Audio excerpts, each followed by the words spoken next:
Hello and welcome to The Audible, presented by Trader Joe's. I'm Ralph Russo from The Athletic, joined today by Stuart Mandel and Bruce Feldman. Guys, it's Mailbag Day. That's for a little later on. We'll also preview this weekend's playoff games, getting a little deeper. We've already made some picks on the fly, but we'll try to dig in a little deeper on 4 playoff games this weekend. But first, maybe a way to get into some of the interesting parts of the playoff. Bruce, you put a lot of work in, apparently, last week. I didn't even realize you were doing this. Called about 25, 30 coaches and asked them, what do you think about the playoff? And what do you think about these games? And what do you think about the coaches? And a few different things stood out. Let's just start more generally. What stood out to you about your deep dive on what opposing coaches and just coaches around the country think about the playoff field? Yeah, there was 2 things really that were like, wait a minute, that surprises me. The first is, as you said, I talked to 24 college coaches, from all over, from Group of 5 and from Power 4, some head coaches, some assistants. And one of the questions we asked was, who do you think is the best coach in the field? Not shocked that Kirby Smart got the most votes or that Curt Cignetti got the second most votes. Was pretty surprised that not one person said the guy who won the national title last year, Ryan Day. That's that definitely surprised me. I don't know, they only got 1 vote. And I feel like, because I don't know if it's recency bias, but, Cignetti just led Indiana again, not just to back-to-back playoffs, but to beat Ryan Day's team in the Big Ten title game. So I don't know. Does that surprise you guys that he didn't get even 1 vote? Yes, but I would not have expected him to get like a commanding vote total, because you remember way back when Jim Harbaugh made the dig about him being born on third base because he took over Urban Meyer's program. I do think that perception is still out there. Or maybe it's more like, well, whoever is the coach of Ohio State is going to win 11 games, win a national championship. So there might be a little bit of that at play. I was just going to say the other thing, though, Bruce, that really stood out is like only 4% of these coaches picked Indiana to win the championship. 4%. That is like rocket fuel for Curt Cignetti. You know what 4% is, by the way, in this poll? 1 coach. 1 coach thought that.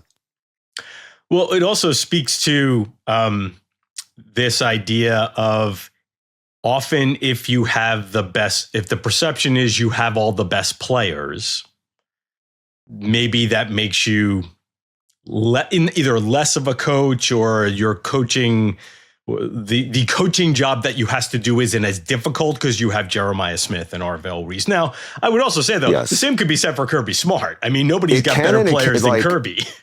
Ralph, so I asked one of the coaches who I circled back to him after the poll was done and kind of brought that up. Because it's like, we're going to take Alabama, which feels weird to take them out of this part of the discussion, but it feels like the 2 programs right now that talent-wise feel like they operate as a superpower is Ohio State and Georgia. I'm not saying Alabama doesn't, because they just signed, I think the number 2 class in the country, but it doesn't feel like they did 3 years ago, right? And maybe whether that's true or not, that's my feeling of it. But Georgia has a ton of studs.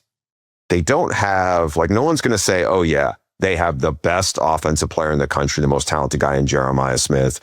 And you mentioned Arvell Reese, and you're right. And they also have Caleb Downs, who almost went to Georgia coming out of his transfer out of Alabama. But they don't have those guys. There's not the headliner guy, right? And so I think that probably feeds into it a little bit also. I think all those things factor into it, to be honest.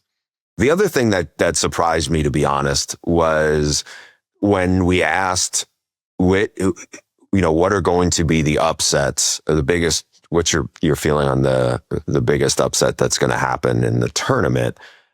There's basically 4 that could happen at this point, and it's the two Group of 5 games, or Miami's an underdog at A&M, or Oklahoma's actually an underdog at home. Now, we had a bunch of people, about a fourth of them said there's not going to be any upsets, which I could totally see. But 58% said they think Miami is going to beat Texas A&M at Texas A&M. Now, as we know, I'm terrible at picking games this year. I picked A&M to win that game. It's a really talented team that only has one loss, and they're playing at a very impressive home field that hasn't had anything like that to get excited about in forever. And now they're going to host that game. I think that's a really tough environment for Miami to play.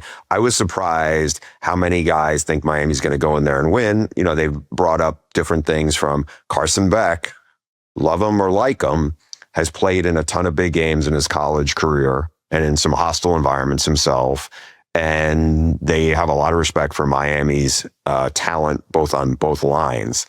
Still, it surprised me. I don't remember what you guys picked, but does that surprise you as much as it did me?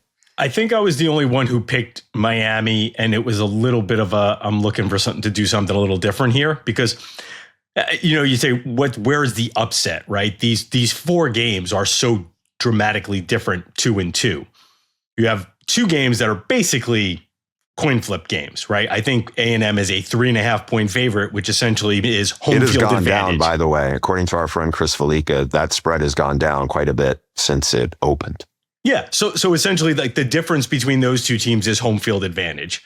And Oklahoma, Alabama, again, I think was like a 1.5, a half point. So again, these are coin flip games. Meanwhile, the other 2 games, the spreads are so enormous, like you almost can't wrap your head around the idea of that pulling an upset. Like, it's beyond upsettable to a certain degree with James Madison and Tulane facing Oregon and Ole Miss, respectively. So we're going to kind of, as we get into a preview of these games, we're going to kind of put those games into the 2 buckets that they're in. I picked Miami because I don't necessarily see it as a big upset. They look like very similar teams, built similarly along the lines of scrimmage to a certain degree. If you want to get X's and O's, the one thing I sort of that stood out to me, Stu, A&M's defense has had problems giving up explosive runs. That's been an issue, that like just sort of secondary level tackling and allowing these like 20, 30 yard runs. Been a problem all year.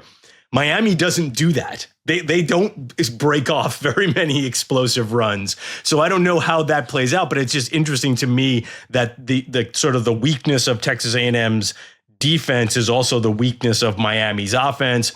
My sense is this is a game that comes down to a couple of kicks and a couple of picks. And, that's where the difference will be. And again, Kyle Field's a tough place to play, but I think Miami, stacks up just fine against A&M. So even if you sold me that as if you're selling me that as your upset, you're really not picking much of an upset.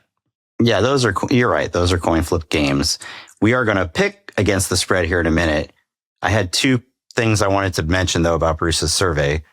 Can I read my favorite quote in the whole story? Please do. So this was under the topic of who you think is the biggest fraud in the field. And a group of 5 tight ends coach said, Oklahoma, the defense is awesome, but I don't think their offense can piss a drop. That is such a football coach way to put it, right? I just have a quick question about your process. You have interviewed like 24 coaches? Yeah, some of these, a few of them were done over text, and the bulk of them were done over the phone. How? I guess my question is how. But in particular, like, how it is, like you talk to somebody and you might say, I just want to ask you a couple questions about this. But the next thing you know, it's gone off in another direction. You look at your phone, 45 minutes have gone by. How the heck did you have time to do all these conversations? So I only got 2 of them done before the weekend. I think I mentioned this to you guys offline. I had to go to San Diego for my kids' football tournament last weekend. Got back on Sunday, was able to crank out a bunch of them Sunday night. But what helped me a lot is that right now it's a dead period. So as some of these coaches are not in bowl games, they're not doing anything other than evaluating guys that, here's what seems to be going on a lot of. Agents are giving the lists of names of players. Right. They're evaluating them. Some of them are going, shit, that guy's on my team. Don't send me my own player. I had an interesting conversation. I had an interesting conversation about like portal activity and like, hey, we already have all of our guys lined up. Somebody told me, like, we kind of know who we're getting at this point. I was like, that's incredible. But that's what's going on. Like, these conversations have been. So, and I've said this at some of our offsites before, like, one of my favorite things to do are these kinds of things, because I end up getting like 8 different things from it because the conversation goes someplace else, invariably, or it's about the portal, or wait, this guy at K-State's way better than I realized, kind of thing. And then you start talking about it like that. But yeah, so those conversations are kind of going on. What's tricky about it is, I think because my byline's on it, people are like, think these are my opinions. They're not. And by the way, I don't know that much about the Indiana defense, why they're that good, except when I saw some of the comments, people were like, these coaches only know about their own teams. No, that's not true, because they end up scouting a lot of stuff. There's a defense coordinator I talked to who's like breaking down the best defenses. They're not in a bowl game. And he, so I know I'm calling him in a day or two, because one of the defenses he's looking at is Bryant Haynes' defense. And they're going to have way more intel than anybody who's calling their game, or honestly, any fan's going to have, even about their own team, because they're coaches and they're studying it so much. So they're their opinions. I don't know. I personally don't always agree with some of them, but that's why they're the experts on it. It doesn't mean they're going to be right. But it's a fun exercise. And, again, some of these coaches were at different places this season than the job they have just taken. I will say that too. I will also say I was mildly offended by the group of 5 head coach who dunked on James Madison. I mean, if they're getting dunked on enough, if you can't even get, the group of 5 guys to defend you, that's not cool. There was a bunch of, there was a bunch of James Madison dunking going on, but we didn't use all the quotes. That wasn't the only one that said something like that. All right, so let's pick A&M. We have to make some against the spread picks, right? So let's pick A&M Miami, and maybe we'll even pick Oklahoma Alabama, because again, those are toss-up games. And then we'll hit a break, guys. What do you like, Stu? I like A&M to cover the 3.5. It's hard for me to fully have confidence in Miami because of the teams they lost to. I realize that was a long time ago, but it makes you pause like, so how are they going to perform in this really big game at Kyle Field? Which Carson Beck are you going to get? A&M's only loss was on the road to a pretty good Texas team. So give me A&M. What about you, Bruce? I'm going to go with A&M. I think Kyle Field is going to be worth more than 3 points. And I have a little bit of skepticism on Carson Beck in a tough spot. He may prove me wrong. He does have a ton of experience, but to me, Miami has handled really dynamic running quarterbacks. They did a really good job on Byron Brown. I think this is a different level speed, and you have better running backs. Also, Le'Veon Moss is back. I get it. Miami shut down Jeremiah Love, but I think it's the combination of dynamic quarterback, dynamic running back, speed on the outside that's going to present Miami with a little different problems. So I think I'm going Texas A&M, Ralph. Yeah, I'm not feeling super confident about my Miami pick, but I feel like I got to stick with it. So I'll take the points. I just feel like A&M's got a few more ways to do things offensively, a few more weapons. So I'll take Miami and I'll take the points there. Let's hit Oklahoma, Alabama real quick. Again, 2 teams that just played not that long ago. Oklahoma wins, doesn't play very good offense in that game, benefits from a couple of turnovers. They're a very good defensive team. This is a top 5 defense. Alabama has looked really janky down the stretch here, especially offensively. Bruce, I know we picked the bracket, but what do you think as far as with the spread here, which I believe is, just to get an absolutely up to date, is -1. Alabama is a 1-point favorite. I forgot who I picked when we were in the studio that day, because it's such a toss-up game. And so I do a podcast with Chris Felica, and when I said it, I just kind of went with with my gut. And my gut was Kalen DeBoer is really good in big games. I know he's lost to this team twice, but last year it wasn't a really big game. It should have been, but that was a bad Oklahoma team and they got kind of smoked. I think in this, I'm going to go with Alabama. Kalen DeBoer in big games. I don't think they're going to lose 3 in a row to Oklahoma over the span of like 14 or 13 months. Stu, do you agree with me? I forgot until just now that they're going back to there. I hadn't made the connection. They're going back to the stadium where they had that House of Horrors game last year. I'm going to go with Alabama just because they have taken so much crap since the selection show 2 weeks ago or less than 2 weeks ago. And I'm sure those guys are very aware of it. And they're going to go out and try to make a statement. Now, what does a statement look like when it's those two defenses? Could be 13-9 or something like that. But I'll take the Tide. Yeah, I'm going to just stick with my very unscientific, the team that gets ragged on the most heading into the tournament always manages to stuff it down people's throats. So I think that's Alabama, and Alabama comes out with a win here against an offensively challenged Oklahoma team. All right, let's hit a quick break here. When we come back, we're going to get into the other two games. Maybe it'll be less of a breakdown of the games and the breakdown of like whether we want games like this in the college football playoff. Okay, we're back and we still got 2 more playoff games to get to. And, Oregon and James Madison. James Madison is a 21.5 point underdog. Tulane, Ole Miss. Tulane lost to Ole Miss by 35 during the regular season and is a 17.5 point underdog. If these games were on the card on a normal Saturday, we wouldn't be talking about them, right? Because I'm all for the underdog, but boy, like 21.5 point underdogs don't win very many football games throughout the course of a season, guys. So I think there's a broader question here about if we want to talk about what's the path to victory for either of these teams, that's fine. But I think there's a broader question about what these teams are playing for this weekend might be the presence of teams like these in the playoff field going forward. I think if we see, and I know this isn't necessarily fair because Tennessee got run out of the building last year by Ohio State, right? Indiana got run out of the building last year by Notre Dame. So we see blowouts with Power 5 against Oregon Power got 5. run out of the Rose Bowl, and they were the number 1 team in the country. Oregon got run out of the Rose Bowl, and Boise was a very presentable team last year. They lost by 2 touchdowns to Penn State, but they hung around. That wasn't oh boy, this game. In fact, SMU was worse off than Boise was against Penn State. So I understand all of that.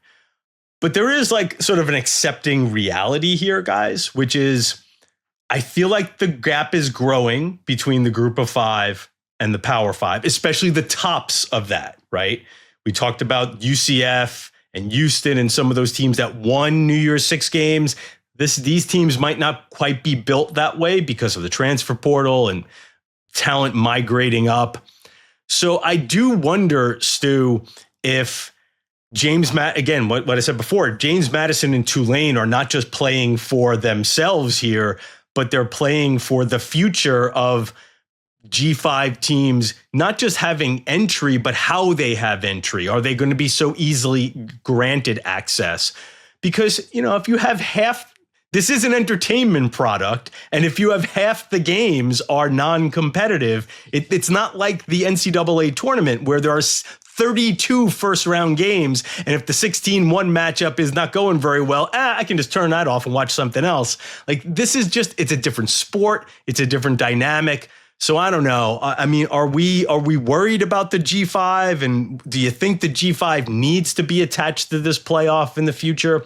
It's a lot, but what do you think, Stu? Well, there's has to be a spot for the G5 or they're going to get sued to oblivion, right? Okay, there's that. If you're going to do that, you can only do that if like you break away all those teams from like, as long as there's an FBS and there's 130 something teams, you can't say, but half of them are ineligible for the playoff, right? So we can agree on that. I also think that feels exacerbated this year because there's 2 of them. It took a particularly extreme circumstance for James Madison to get that last spot, right? How often is there going to be an 8-5 Power 4 champ that gets left out of, that gets ranked behind a James Madison. God help us all, never in. again. Yeah. Right. Tulane earned their way in. They won the best conference. They beat 2 Power 4 teams. Granted, it doesn't help perception that the one they got killed by is the one they're playing this week. I don't know. Like Joel Klatt had that, clownish comment about, God, I love Joel as I'm friends with him. I worked with him, but like, who can possibly defend him saying like March Madness is a joke? Nobody wants to see Cinderellas in football, blah, blah, blah. Do you all have collective amnesia? Some of the most famous games in the recent history of college football are Boise State beating Oklahoma in a bowl game, Appalachian State beating Michigan, Utah, where Kyle Whittingham, a lot of tributes since Friday, was one of the first things they mentioned. Undefeated Utah, then a Mountain West team upsetting Nick Saban, Alabama, right? So these things are not impossible. And I do get what you're saying about like the gap has grown a little bit. But just last year, that Boise State team was good. They had a high first round running back. They almost beat Oregon, which gave them a lot of cred. They did not embarrass themselves in the playoffs. So I think we are overreacting to one unusual year. What do you think, Bruce? Yeah, and I think because there's 2. Look, wouldn't surprise me. Tulane played really bad in the first time they played against Ole Miss. I wouldn't be surprised if this game was much closer. Now, even if it is, I think a lot of people go, yeah, but remember, the Ole Miss has the distraction of the head coach bailing on his team. And maybe that would undermine if Tulane keeps it close or ends up with a big upset, right? I think it's the second part of this where it's James Madison. I also think you also have a bunch of schools now, additional schools that have migrated from FCS to FBS. So it's even more watered down there where you had teams that are, some of them are in bowl games now that are in their first or second year from just kind of getting bumped up. So I think that's added to it. Like we're going to remember, by the way, Stu, not finding fault with what you guys said. We're going to remember, Boise State knocking off Oklahoma and the Shockers. I don't know how many people are going to go, oh yeah, because I'm sitting there. Honestly, we're talking about James Madison, Oregon. I think the Dukes are going to get libertied, using that when Liberty played in the Fiesta Bowl and they had no business on the field with Oregon that day. They also had no business being the Group of 5 team that year, but that's a different story. Right. But I think that's kind of a little where we're at. I think if you have one, it's okay. I think having 2 is problematic if they're both going to be routes. And I think one of them is going to be a route. I think the other game will be a lot closer, but we'll see. Would it totally shock you if Tulane, who I do think is a good team, who has I picked them to win that game, by the way, in the bracket. Well, then we should probably get to the picks. I was just going to say, I don't think it would be totally shocking. I mean, and it would be in part because Ole Miss has gone through a chaotic few weeks, right? They're going with the first game for the new head coach. That would definitely contribute to it. That would not make it any less valid. They would still get to punch their ticket to the next round. Should we do our spread picks here? Let's do it. Sure. So go ahead, Bruce. Ole Miss, Tulane. You started off, Bruce. Yeah. I was sitting next to you 2 guys, and apparently Stu wasn't paying attention. But yes, I picked Tulane to win. I think that getting to see them a second time, that was as bad as Tulane could play. I do wonder this, when they played Northwestern, who's not an awful Big Ten team. They're not great. I don't know if I would even say they're good, but they're not awful. Hey, Tulane beat the ACC champs. Retzloff ran all over them. I don't know, he's a pretty good dual threat quarterback. I don't know if he can run all over an SEC defense because that definitely didn't happen the first time. It was the opposite, but he's super streaky and they do have some good players. They just don't have as many of them as Ole Miss. I think that game, that's the one big upset I got. Yeah. I guess what remember my head's at is, can you get it to a 17.5 point? Can they stay within 17.5? Of course, we're doing spread picks now. I don't think either of these teams can win. By the way, just throw this back at you. Sure. Ole Miss should have lost to Washington State at home. Yeah, shoulda, woulda, coulda. Ralph, if you watch the game, that game was like even. There was nothing fluky about it. That's very all I'm saying. different, though. These upsets are much, much harder when you have 2-3 weeks to prepare, right? When you're within the rhythm of a season. Hey, we just played an SEC team last week. We have an SEC team the week after, and like Washington State's here. Who are these guys? Like, so game state can be weird. I get it. I get that. You get a slow pace game too. I'm just saying, Maine, Georgia. That's all I'm saying. Yeah, you get a game where it's the state of the game creates like conditions where it's almost like artificially close, and that's what I'm wondering about. Basically the old Jefferson Pilot game, right? That was the 11 a.m. Central. Nobody thinks that Ole Miss is going to lose this game. That was the Washington State game. Here's what I would say about, I think the Tulane Ole Miss game. My guess is Ole Miss fans are going to be so pumped to sort of like throw off their lane chains and be like, we don't need that guy. He sucks. Look how good we are. Like I think that will be permeating the crowd, the team. I think you will get a really fired up Ole Miss team that will probably want to bury a bad, like not a Tulane team that's had a very wonky defense all year. And I could just see Trinidad going off and them burying him. We'll get to JMU. I'll go to Stu now. We'll get to JMU. I feel like the JMU game has a path to being a little closer, but only because of, sort of game state. But what do you think, Stu? Can Tulane keep it close? Because I don't think they can. I think Ole Miss is going to unleash like 3 weeks of Lane Kiffin, induced fury upon the poor Green Wave. They could. One other thing that just crossed my mind while you were talking is, and there's absolutely no way to quantify this, but I am sure when you were saying earlier about like schools already have their portal classes lined up, I am sure the Ole Miss players have gotten a ton of calls, right? Like, you lost your coach, come here. Like, that could play a factor if they've been kind of consumed by that. Not just you lost your coach, guys, don't forget about me. I'm just in a different state. Right, I'm just down the road. Yeah, exactly. So I will take Tulane to cover the 17.5.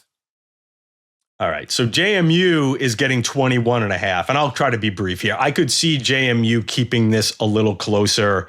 You know what? What the hell? I'll take the points in this one, only because Oregon's had some injuries, and I do wonder if Oregon is still like pitch counting some of its better players here, Decorian Moore, Gary Bryant, some of those offensive linemen, and maybe they just like, hey, man, let's run the ball. Let's play a little slow. Apparently, producer Matt gave me a heads up. 20.5. The number on JMU is now they're getting 20.5.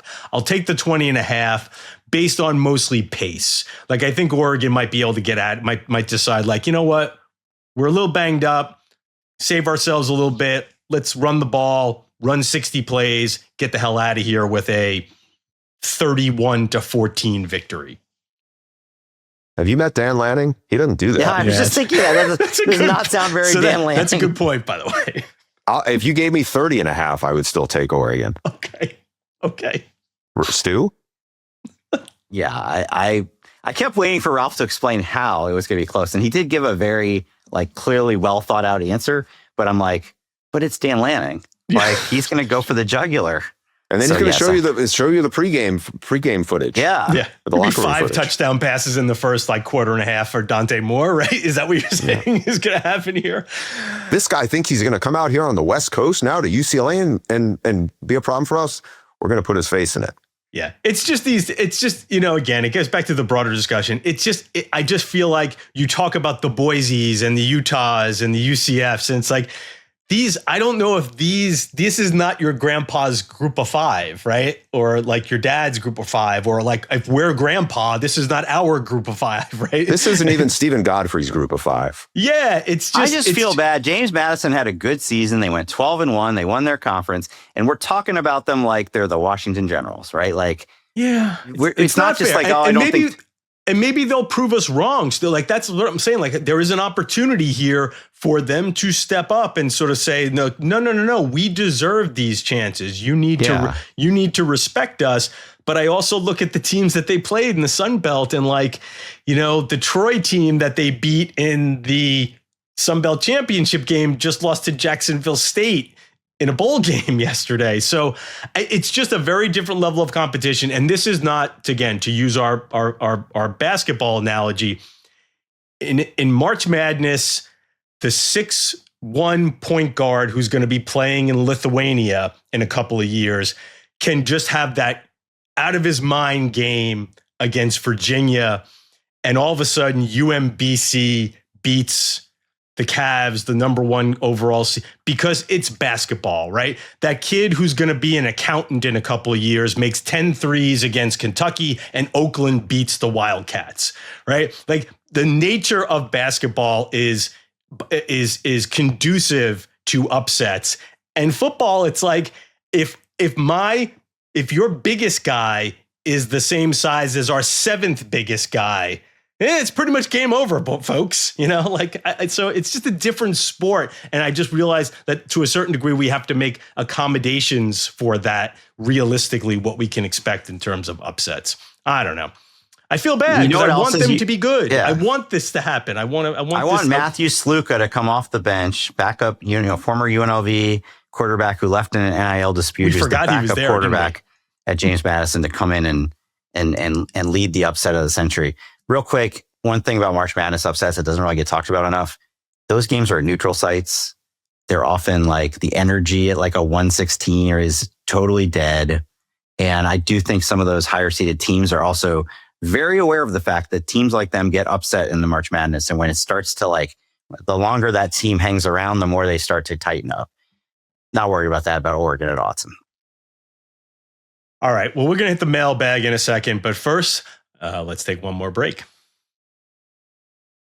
All right, and we're back, and let's get to the mailbag. Remember to send your questions to theaudiblepod@gmail.com. The best question of the day gets a $12 gift card from Trader Joe's.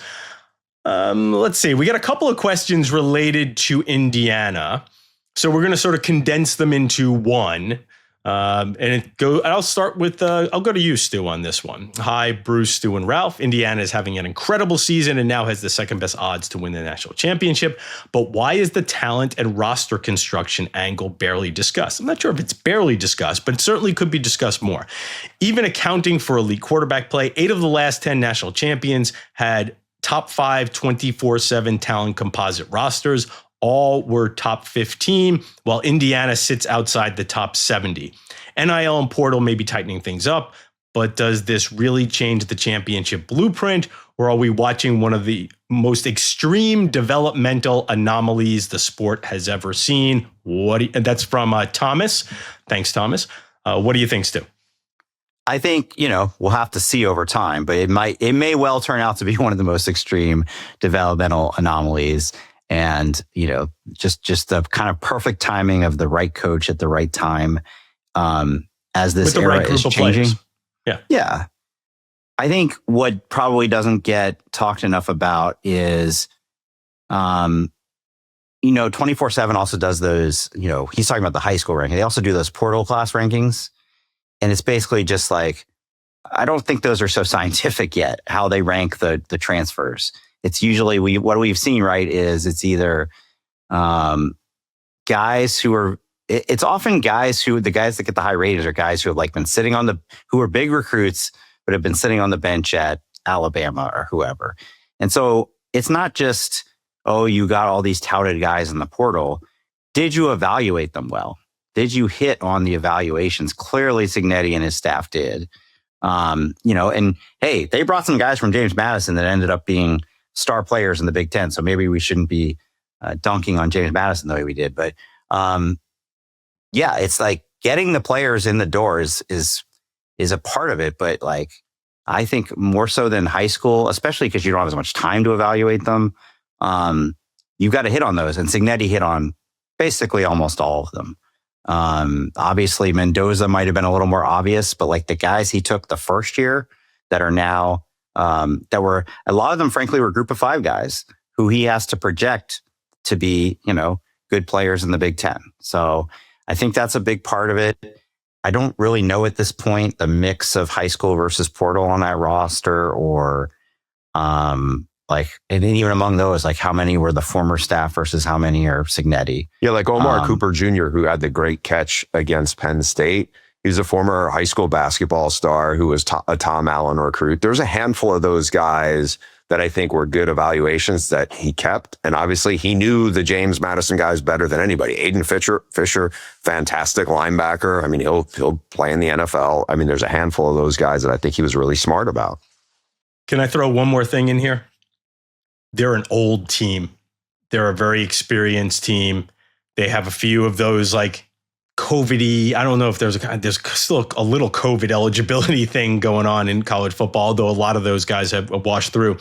But I do think somewhat similar, not one-to-one, but somewhat similar to Michigan a couple of years ago, because Michigan was a little outside the talent, what we had grown accustomed to in terms of like the talent composite, like a top 5 talent composite rating. They weren't quite that in terms of their recruiting, but they made up for it by having a bunch of 21 and 22 and occasionally a 23-year-old. And I think that's one of the key things with Indiana. They're such an experienced team right now. And I think that could be somewhat repeatable going forward in the new age of college football, that if you can have an older team, you can sort of make up for a little bit less raw talent, but a little more experience. And that helps close the gap a little bit. You know who else was really old and had a lot of experience was Virginia. They were probably the most seasoned team, a lot of grad students, a lot of 6th, 7th year guys on it. And that was the best season Tony Elliott's had. They didn't win the ACC title, but they won 10 games. I think that's definitely a factor, Ralph. But in this case with Indiana, like it's not like you watch the games and be like, oh, they don't have as much talent. Like you watch the Ohio State-Indiana game, my takeaway was not, oh, they have less talent than Ohio State. They looked comparable. Now they're not going to all end up being top 5, top 10 picks. Like Ohio State has a ton of those guys, but like on the whole, and that's what's remarkable about this, like there's nothing fluky about this. They're not like plucky overachievers. They are good. And so that's why I think over the long run, it'll turn out to be an anomaly, but we'll see. I'm going to ask this one from Kevin M in Los Angeles. Is Jedd Fisch really a top candidate? He used 3 L's in that. 4 L's? Really a top candidate. I'm sorry if I'm being blunt, but how is Fisch considered a top head coaching candidate? He was an NFL QB coach who somehow got the Arizona gig and guided them to 1 good year out of 3. Somehow he got the Washington gig and has been middle of the pack at best. How is he getting talked about in blue blood scenarios like Florida and Michigan? It seems crazy to me. Bruce, you've spent some time with Jedd Fisch. You've written about him. What say you? I think that's underselling what he did at Arizona. Arizona was horrible when he got there. They hadn't won a game. First year was a total rebuild. He and his staff did some terrific evaluation. It wasn't just you got Tedder McMillan out of Los Angeles. That was a huge get. But then there was a bunch of other guys who already are NFL players that they got on, and they were smart evaluations. He landed some developmental DBs who are long, tall cornerbacks. A couple of them now have gone on with him to Washington, but started out as Arizona. Got Jonah Coleman. I mean, that 1 year, they finished 11th in the country. I think that was one of the best rebuilds we've seen in the last 15 years, right? And again, I'm not diminishing what Cignetti did, but Cignetti took a lot of his best players with him from James Madison there. This was home cooked. It was basically hey, I got to start from scratch. I'll buy the groceries. Really good offensive coach. And then the middle of the pack part on Washington, let's remember, almost every starter that Washington had when they played Michigan for the national title game either was in the portal or went into the NFL draft. It was 21 of 22 starters in the game. This year they won 9 games. I mean, that's not an insignificant number, considering that was a rebuild. So he's a really good offensive coach. If you ask me, if they have the option, if it's Michigan, Kalen DeBoer or Jedd Fisch, I think it would be Kalen DeBoer. But if you compare Jedd Fisch onto other guys who are probably getting consideration, Kenny Dillingham did a terrific job. I don't think Arizona State was in worse shape than Arizona was when Fisch took it over. I mean, Kevin Sumlin had left that thing was smoldering when he got out of Tucson. Didn't they lose to ASU like 70-7 in some? Yeah, that's exactly game? what it was. It was that score. Yeah. And then well, Herm Edwards left just as bad a situation maybe behind. I don't think it was just as bad. There were still some players there. Yes, that's fair. It was bad, but it wasn't like this. Fair. So here's the one thing I would say, Kevin, my dude, you hire who's available. Like goes back to what I'm saying before. Well, Florida just hired the Tulane coach. Auburn just could have hired Jedd Fisch. He would have walked there, and they decided, we would like John Sumrall. But like Auburn just hired the third-year USF coach. Penn State just hired the Iowa State coach. Like, you hire who's available. Like he is a good candidate because he is potentially available. The one thing that we keep hammering home through these crazy coaching cycles is like the pool of candidates is like, hey, it's these guys who are up and coming. It's these guys who have a small sample size and these guys who have had, this guy looks like he'd be a good head coach. Let's make him the coach of Florida. We made this big deal about Lane Kiffin, who's never won a conference championship at a Power 5 level, but like LSU, they had the home run hire. This is who's available, man, friends. Like, so yeah, like relative to who's available, Jedd Fisch is a pretty good candidate because who the hell else are you going to hire? I came across on one of the Michigan fan sites. They had like a coaching hot board. I don't know if that's exactly what it was, but it was basically like their wish list, their rankings. Yeah. And it was like, well, first you got to call Marcus Freeman and you got to, and Cignetti and Saban. And I was like, no, that's, we're past that. We're well past that. So trust me, Penn State tried that and they ended up with the Iowa State coach, which we all think was a nice hire. So like, well, if this Michigan had come open 2 weeks ago and they hired Matt Campbell, I think we would be like, great job. Right. Yeah. This kind of reminds me of back in the day. I remember seeing somebody on like a journalism board saying, if I ran SI, I would have Gary Smith write every week. I'm like, yeah, good luck with that. That's not Gary Smith doesn't want to write every week. I'm not sure he wants to write every month. You're like, I don't think he writes right more than 4 times a year, and that's good. And they're like, that's not how the reality works. I'm not super sold on Jedd Fisch, to be honest. I thought this season that just ended was a little disappointing. I know 9-4 is not a bad record, but when they played like the good teams, I think they lost 2 different games, 24-7, right? Even with the star quarterback and the star running back and whatnot. But if you say like, well, what's like you said, Ralph, like what's the available pool out there? There's nobody realistic unless you can, the Kalen DeBoer thing turns out he changes his mind if they lose this game this weekend, something like that. If Dillingham is willing to leave ASU, it's a little unclear whether that's still an option. Then that might change things. But amongst who we actually think is realistic, yeah, he's at or near the top of the list. All right. Last question we got from Tyrone Johnson. Hello, guys. I'm confused by the complete dismissal of the, let's just call it a-hole behavior. No other word really describes it, Tyrone says, by Diego Pavia after the Heisman loss. It was made worse by Fernando Mendoza was as classy as they come. With all the talk about the bad attitude publicly by Shedeur Sanders, why do you guys feel comfortable unanimously defending someone who did something worse than anything Sanders did last year? Ralph, I know you were the voice of this show pretty much on this topic the other day. Defend yourself. Well, okay. First of all, and Tyrone, keep listening to this show. I want you here as a viewer. I want you here as a listener. We appreciate you. We appreciate everybody. But I don't know what you're talking about. Like, I don't remember ever talking about Shedeur Sanders. And like, just because you heard it on First Take doesn't mean we have to respond to it. I didn't care what Shedeur Sanders did. And I don't even know what Shedeur Sanders you're referring to did. So there's a whole bunch of arbiters of what is classy in sports in general. We are not those guys. If you hear it on First Take, if you hear it from, I don't know, Nick Wright, if you hear whatever the conversation goes on from Chris Russo, like they're good at that and they like to even do from that. Joe Klatt. Whoever or Joe Joel Klatt. Klatt. Like, that's fine. Not But, Joel, like, Joe. But like, I don't care about any of that stuff. I am not an arbiter of what is Klatt. Like, he definitely, Pavia, by the way, definitely, that was really stupid what he did, and he apologized for it. So like, but like, these conversations just don't really do anything for me. I have no desire to be part of like wagging my finger at athletes for doing, again, like he's just a quarterback at Vanderbilt, man. Like my standards for like what his behavior needs to be, like he's not the president of the United States. Like I would hold that person to a slightly higher. If Diego Pavia was the president of the United States, I would be a little more like, hey man, maybe you should act more dignified. But he's the quarterback at Vanderbilt. And so like, I don't really like, it's fine. Like, here's what I know about Diego Pavia. And there's another thing, I'll wrap it up on this.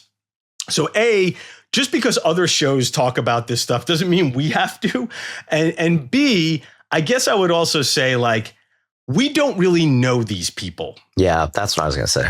So, like, my interactions with Diego Pavia have been very good. My interactions with Vanderbilt football has been, they love that guy. His team, like when I talked about Mendoza and how his teammates rallied around him and like just were like cheering him, and we're at his press conference. When I saw Diego in Vanderbilt later in the night, it was a similar situation. His teammates love him. His coaches love him. Michael Jordan was kind of an a-hole, and nobody seems to hold it against him because that was part of his competitive fire, right? So I don't know, man. Like, yeah, what he did wasn't great. And I don't really ever remember weighing in on Shedeur Sanders.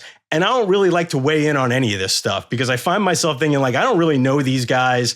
I want them to comport themselves in a way that shows some sportsmanship and whatever quote unquote class is deemed.